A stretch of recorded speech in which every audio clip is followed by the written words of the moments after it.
Ya. Pelepasan aset dulu, Pak Presiden mempertimbangkan Perpu nggak sih sebenarnya? Untuk sementara belum. Sementara belum.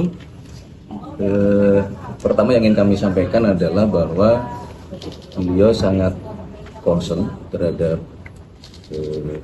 pembahasan undang-undang perampasan RUU perampasan aset ini. Nah, pada saat Medi juga beliau menyampaikan hal tersebut sebagai sebuah komitmen yang sebenarnya ini tidak aneh karena salah satu cita pemerintahan Prabowo Gibran adalah mengenai pemberantasan korupsi. Karena ini kan turunannya kan kira-kira kan begitu. Nah, tapi kalau pertanyaannya apakah dipertimbangkan Perpu untuk sampai hari ini belum. Beliau lebih memilih kita memilih untuk kita mencoba berkomunikasi dengan teman-teman di DPR dengan pimpinan partai dan ini belum didiskusikan beliau. Jadi pada saat pertemuan dengan ketum-ketum partai ini salah satu juga materi ini. KPK akan bahas untuk ini juga perampasan aset. Pasti dilibatkan. Karena PPATK kan salah satu yang kemudian memiliki data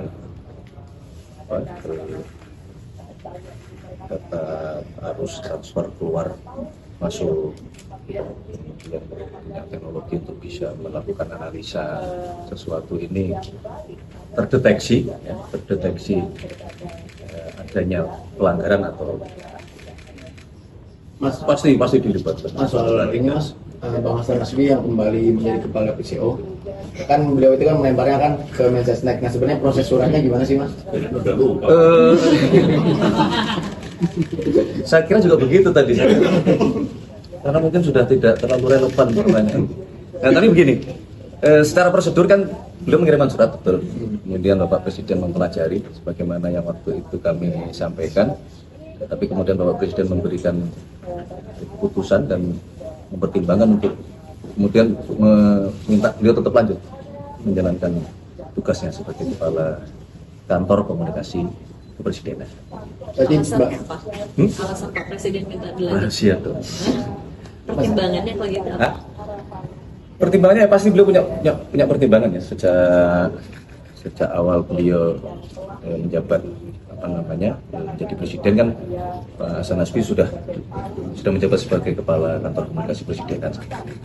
Yang kedua ya pasti beliau secara pribadi punya penilaian terhadap sosok Pak Hasan Nasbi dan ketika beliau merasa bahwa beliau memutuskan memerintahkan untuk tetap memimpin kepala kantor komunikasi presiden ya saya kira itu sah-sah saja, wajar-wajar saja. Beliau secara berat gitu. Mas, tapi berkaitan dengan munduran beliau Hasan Nasbi ini apakah berkaitan dengan soal isu gaji karyawan yang belum cair di PCO kemudian dia merasa berat dengan itu? Enggak. Maksudnya bukan tentang Sama sekali tidak ada dan apa tadi yang disampaikan itu alhamdulillah semua sudah selesai. Bahkan sebelum adanya surat pengunduran diri itu pun sudah terselesaikan. Jadi bukan nggak ada kaitannya dengan masalah ini. Gitu. Sangat berpremanis. Soal ini mungkin soal pertumbuhan ekonomi kemarin ini kan turun di bawah 5%. Terus di sisi lain tuh BPS juga mencatat ada penurunan belanja pemerintah 1,38%. Ini banyak yang mengarahkan ke efisiensi membuat pertumbuhan ekonomi jadi turun gitu. Mungkin Pak Prabowo atau mungkin pemerintah sendiri memperhatikannya gimana sih masalah ini? Apa benar efisiensi yang bisa menurunkan pertumbuhan ekonomi? Ya, yang pertama kan begini, apa yang kemudian dirilis oleh BPS tentang pertumbuhan ekonomi. Kalau dari sisi angka, ya, memang betul terjadi penurunan sedikit, ya. Tetapi, ya, kita mesti memahami bahwa pertumbuhan ekonomi itu tidak hanya dipengaruhi oleh satu faktor tertentu. Bahwa belanja pemerintah adalah bagian dari salah satu faktor, ya. Dan biasanya di awal tahun itu pasti yang disebut dengan belanja pemerintah itu belum mencapai puncaknya. Kalau di awal kuartal pertama triwulan pertama pasti belum mencapai puncaknya. Nah, maka melihatnya mohon tidak hanya dari satu sudut pandang, karena dengan proses efisiensi, kalau dikait-kaitkan, misalnya meskipun tidak selalu pasti ada berkaitan secara langsung, tapi kemudian saudara-saudara tengok, ya, proses efisiensi itu kan realokasi anggaran, ini diarahkan untuk kegiatan-kegiatan lain yang lebih produktif. Nah, di situ kan kemudian BPS juga mencatat pertumbuhan kita, ya, dari bidang pertanian itu mencapai di atas 10%. Bidang-bidang yang lain juga tumbuh positif jauh melebihi tahun-tahun sebelumnya. Jadi kira-kira memandang sesuatunya harus secara utuh kan. Dan kemudian juga jangan lupa di awal-awal tahun, apalagi di 1 bulan terakhir ini kan bagaimana kebijakan-kebijakan negara-negara sahabat kita itu juga mempengaruhi ekonomi global secara keseluruhan gitu kan. Nah, termasuk kemarin ada pertanyaan tentang mempengaruhi naiknya komoditas harga emas terus menerus. Jadi memang banyak faktor. Apalagi sekarang mohon maaf geopolitik dunia juga tadinya kita berharap beberapa konflik segera selesai, tapi yang lama belum selesai sekarang bertambah baru kan gitu ya, bertambah baru. Sekarang saudara-saudara kita di India dan di Pakistan bersih tegang. Nah, memang sekali lagi ketegangan itu tidak terjadi di negara kita, tetapi sebagai sebuah komunitas global sekarang kita mesti mulai menyadari bahwa apa yang terjadi di negara lain sudah pastilah berpengaruh terhadap negara kita. Maka berkali-kali yang ingin kami sampaikan, yang Bapak Presiden selalu tekankan adalah seluruh pihak di dalam negeri harus memahami itu dan kemudian menyadari untuk kita harus bersatu padu, apalagi terutama masalah ekonomi. Masalah ekonomi tidak bisa berdiri sendiri. Sebagaimana yang pernah saya sampaikan pada saat peringatan May Day, kita harus bersama-sama antara pemerintah, kemudian sektor usaha, sektor industri, dengan teman-teman bekerja, konfederasi serikat bekerja, kita harus bersama-sama, mata-mata untuk mencari titik temu dan menjaga kekuatan ekonomi fundamental kita. Gitu.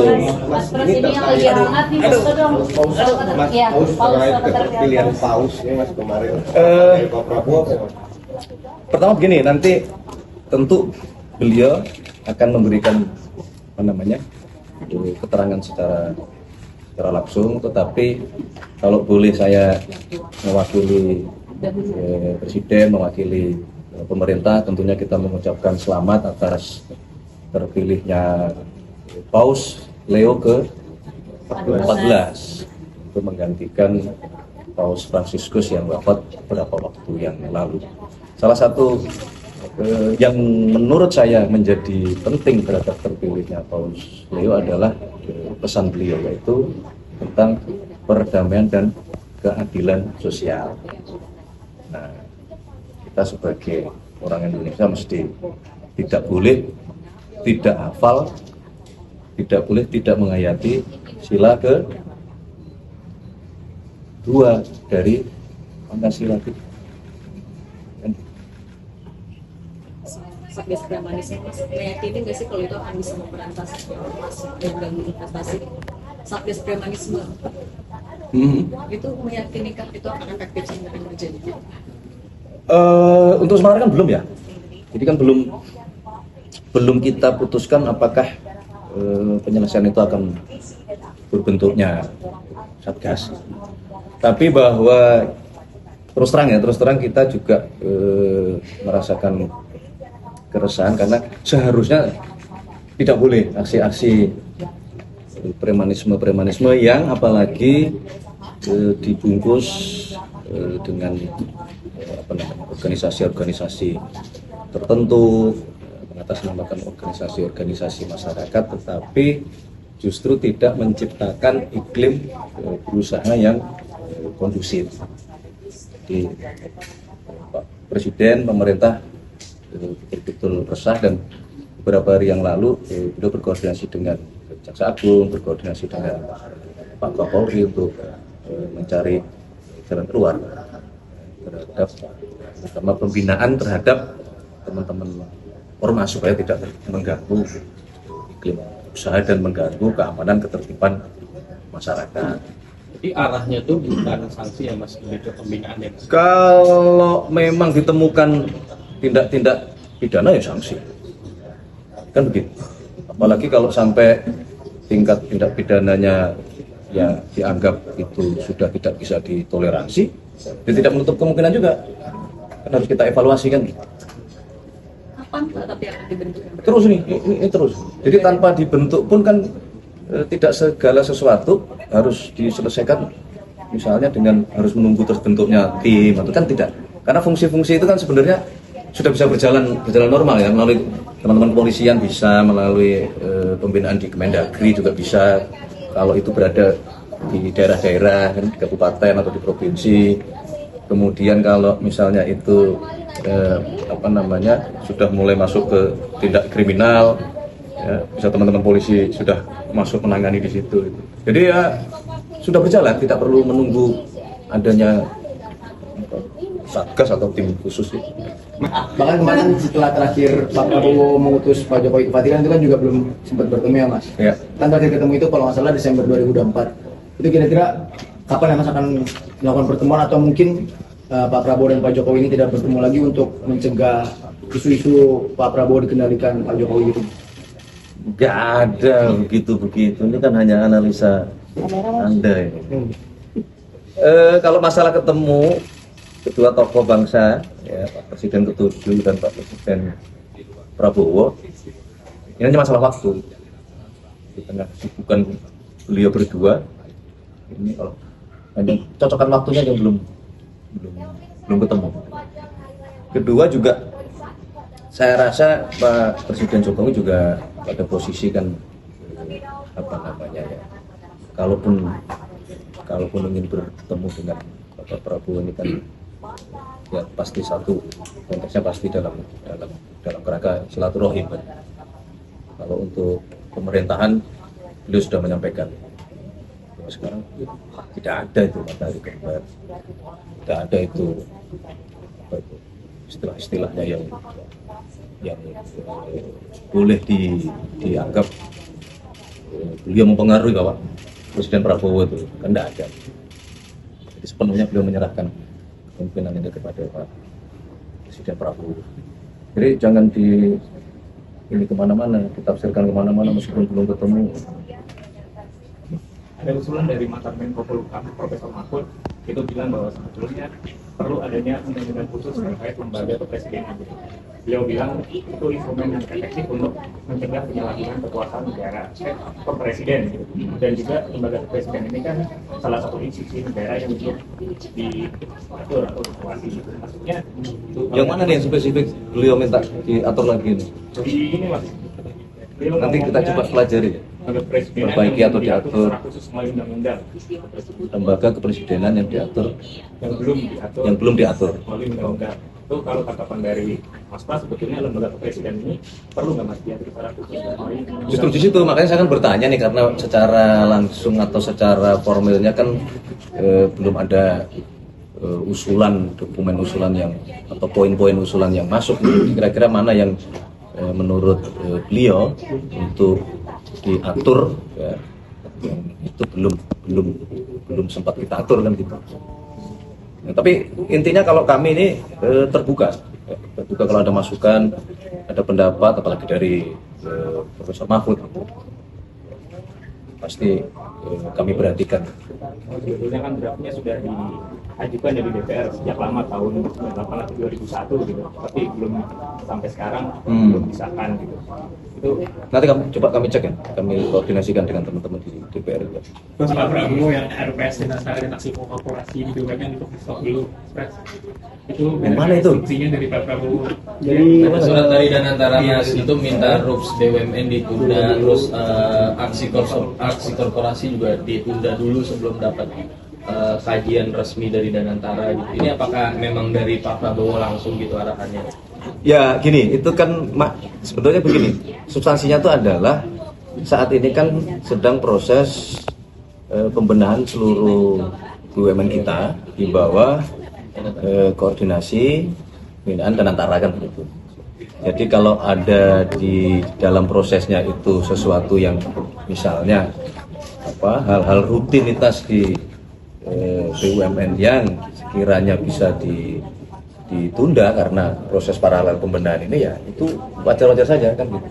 Karena begini, misalnya contoh tadi RUPS, kalau proses pembenahan, evaluasi pembenahan di Danantara ini belum selesai, sementara sudah RUPS, nanti sudah terpilih, nanti kan harus benar lagi, kira-kira begitu loh ininya.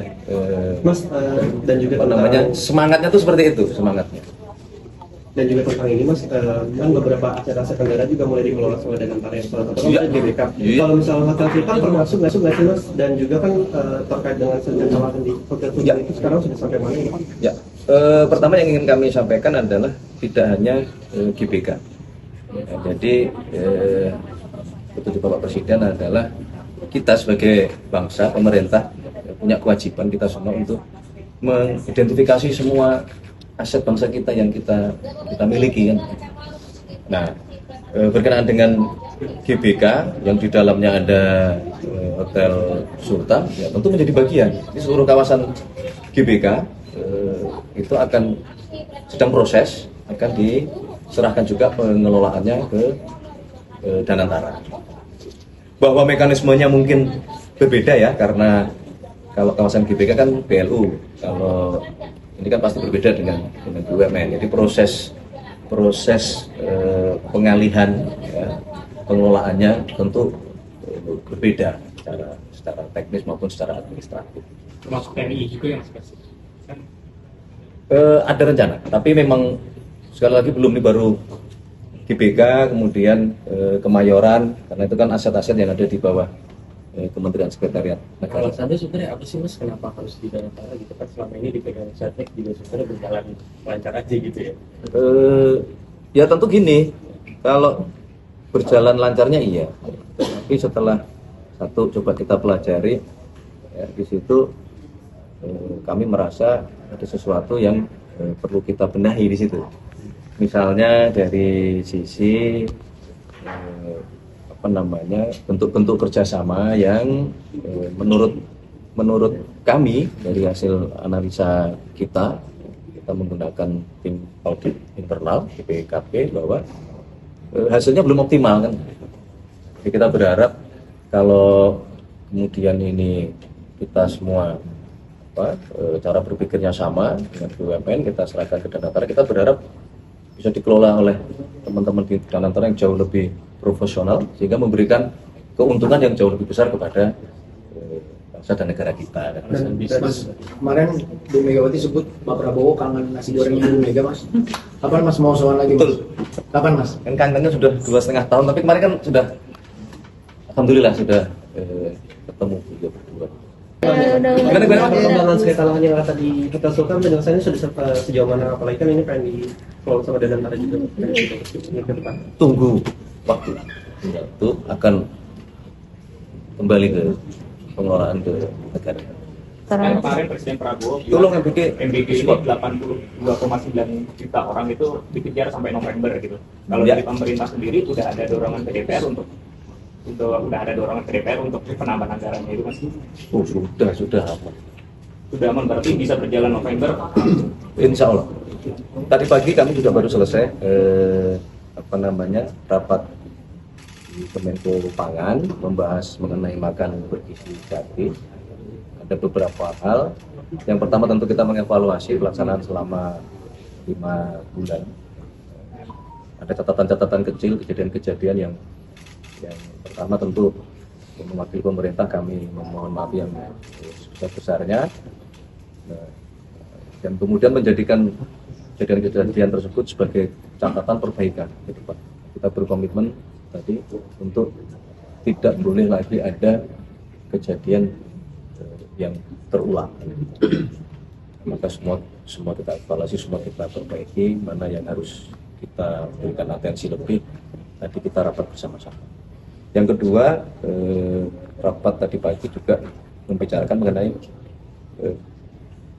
koordinasi untuk mempercepat dan memastikan bahwa target pemerintah untuk secepatnya, sebanyak-banyaknya penerima manfaat makan bergizi ini bisa berjalan dengan baik. Karena yang membutuhkan kerjasama dengan semua lintas kementerian. Itu 100 T itu sudah masuk dari Ya. 100 T dari Jadi sudah dianggarkan. Sebagaimana Ibu Menteri Keuangan juga sudah menyampaikan bahwa salah satu realokasi dari APBN kita, salah satunya adalah dipersiapkan, dialokasikan untuk penambahan makan bergizi. Makanya sambil paralel kami tim Kementerian dan Badan Nutrisi mempersiapkan teknis pelaksanaan. Duka cita yang mendalam dan keprihatinan atas beberapa kejadian kecelakaan terjadi di Worjo, kemudian terjadi di Pasar Panjang, ada juga kapal feri yang tenggelam, dan Bapak Presiden mengatensi betul kejadian-kejadian tersebut, dan kita memerintahkan, kami sudah berkoordinasi dengan beberapa pihak terkait, terutama Menhub, Kapolri untuk satu tentu penanganan terhadap semua korban, kedua tentu ini harus dipikirkan mitigasi. Jadi diharapkan kepada jajaran terkait untuk meningkatkan pengecekan kelayakan jalan terhadap moda-moda transportasi kita, terutama yang bertonase besar, supaya kita berharap kejadian-kejadian ini tidak terulang. Proses pengecekan kir, pajak, kelayakan jalan kepada seluruh pihak terkait. Bapak Presiden kemarin memberikan petunjuk kepada Menteri Perhubungan dan Pak Kapolri, semua jajaran melakukan proses identifikasi dan pengecekan lebih intensif lagi.